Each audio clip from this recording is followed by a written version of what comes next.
less successful son a higher share of my assets? I have 2 children, Benjamin and Jack. Jack is in a good place in his life. He has a good job with a senior position in his industry, a long-term fiancé, a wide circle of friends, and whilst they're still renting, they're both currently saving for a house deposit.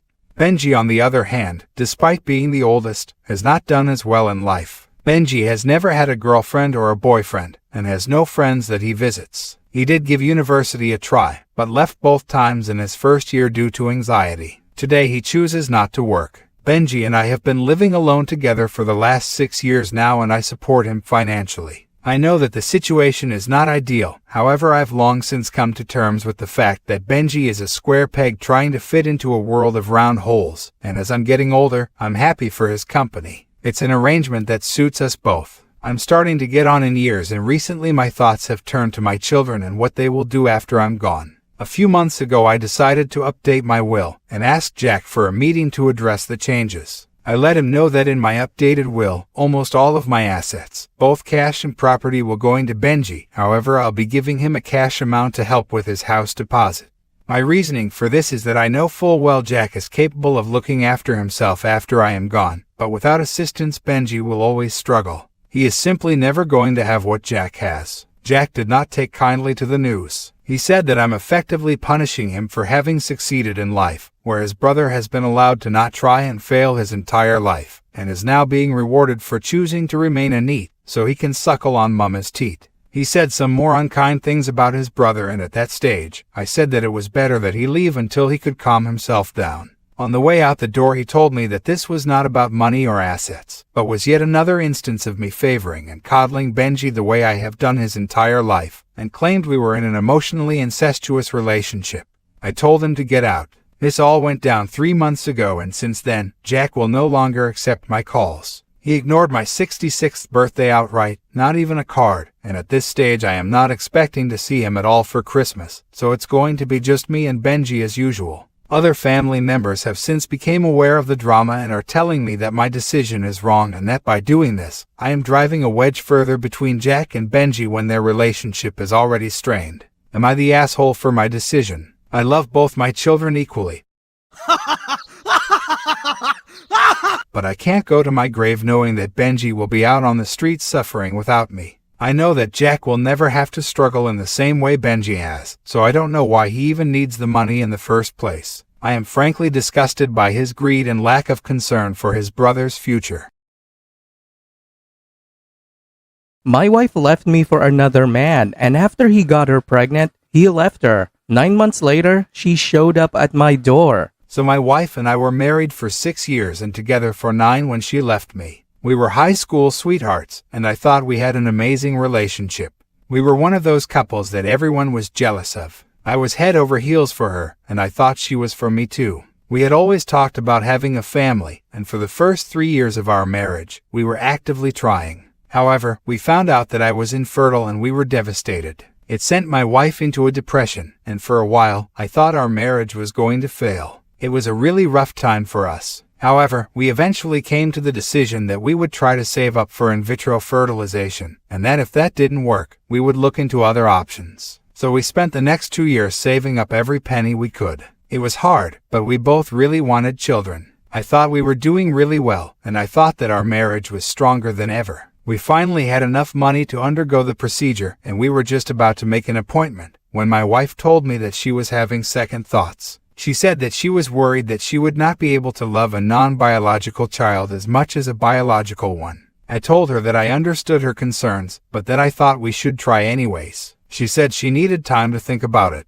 A few weeks later, she told me that she had made up her mind, and that she did not want to go through with IVF. I was very disappointed, but I told her that I loved her and that I would support her in whatever she wanted to do. I told her that we could look into other options. However, she said that she had actually made up her mind about something else. She said that she had been seeing someone else for a few months and that she was in love with him. She said that she was moving in with him. I was completely blindsided. There had been no signs of this at all. I was completely devastated. I begged her to reconsider, but she said that her mind was made up.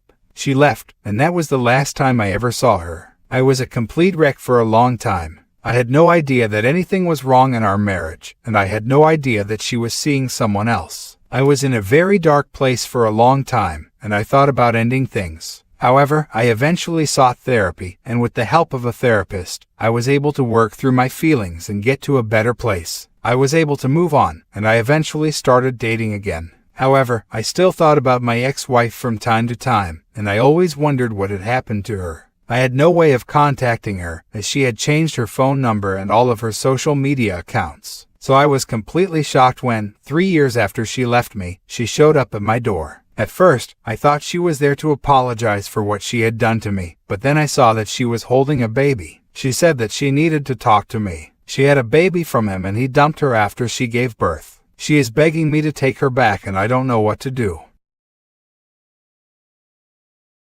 Revenge affair. So, I found out about 5 months ago that my wife was having an emotional affair. I was not able to get evidence of anything physical, nor will she admit to that. However, this is not her first affair and the others have been sexual. To me, for the last 15 years, I have been the only one to stay loyal and faithful. By the end of this, you are going to be crying like a little bitch.